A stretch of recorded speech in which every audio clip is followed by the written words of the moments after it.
I'm R. Prabha, Assistant Professor in the Department of ECE, SNS College of Technology. In this video, we'll discuss the topic on standing wave and standing wave ratio on the line for the course transmission lines and antennas. So, what happens when the input and output impedance of a transmission line is not matched? So, in the diagram, there is a two-port network. We have a transmission line, input side and output side. So, if the input and output impedance not matched, what happens is there will be signal loss during transmission, noise will be occurred, and received signal is not same as the transmitted signal. And because of this impedance mismatch, there will be reflected wave in opposite direction to the incident wave. So this impedance wave and reflected wave stand still on the line, oscillating in magnitude but having fixed positions of maxima and minima. So this resultant total voltage is called as standing waves, and this is having fixed positions of maxima and minima, and this is given in the diagram. The diagram represents the standing waves. So we have two important parts. One is the node and another one is antinode. So nodes are the points of minimum voltage or minimum current occurs on a standing wave pattern, and antinodes are the points where the maximum voltage and maximum current occurs on a transmission line, and there is other name of antinode, it is called as loop. So now we are going to see the reflection from resistive loads. So when the resistive load termination at the load side is not equal to the characteristic impedance at the input side, what happens is part of the power is reflected back and the remainder is absorbed by the load. So the amount of voltage reflected back is called voltage reflection coefficient, and it is given by K is equal to VR by VI. Here VR is the reflected voltage, VI is the incident voltage. The reflection coefficient is denoted by K, and it is given by ZL minus Z0 by ZL by Z0. Here ZL is load impedance, Z0 is characteristic impedance of the transmission line. So now we are going to see the very important definition, standing wave ratio. So this is the ratio of maximum to minimum magnitudes of voltage or current on a line having standing waves is known as standing wave ratio. So this is also referred as voltage standing wave ratio, simply denoted by SWR or S.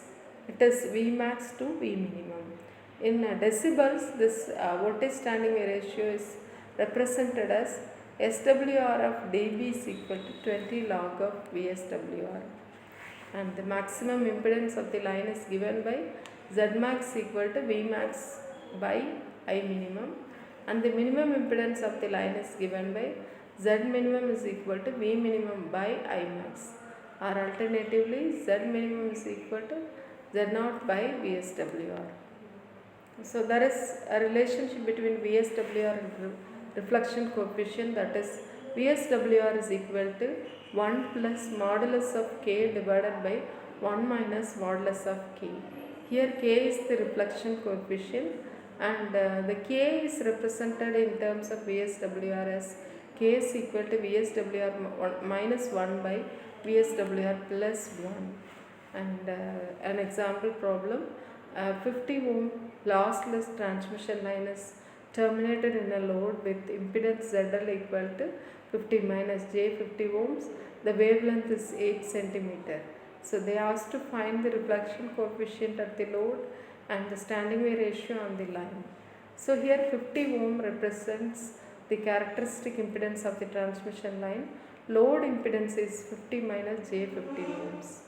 So the first subdivision reflection coefficient is given by gamma is equal to ZL minus Z0 by ZL plus Z0.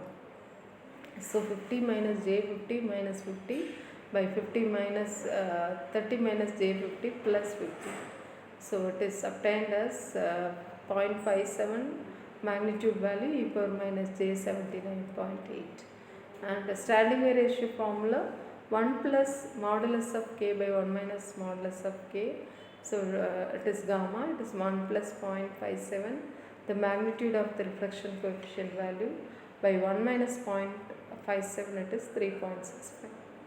So now the assessment questions. The standard wave occurs due to, there are 4 options: impedance match, inductance, transmission and reflection. So here the answer is reflection. So second question, standing wave ratio is defined as the ratio of voltage maximum to voltage minimum. And the reflection coefficient is given as 0.6. They asked to find out the SWR. So we know the relationship between SWR and Ks, S equal to 1 plus mod K by 1 minus mod K. So the answer is found by 1 plus 0.6 by 1 minus 0.6. And the fourth question, the maximum and minimum voltage of the standing wave are 6 and 2 respectively. The standing wave ratio is 2, 1 by 2, 3, 4. So here V max is given, V minimum is given, S equal to V max minus V minimum by V max plus V minimum. So in this way the VSWR value is found. So these are the references. Thank you.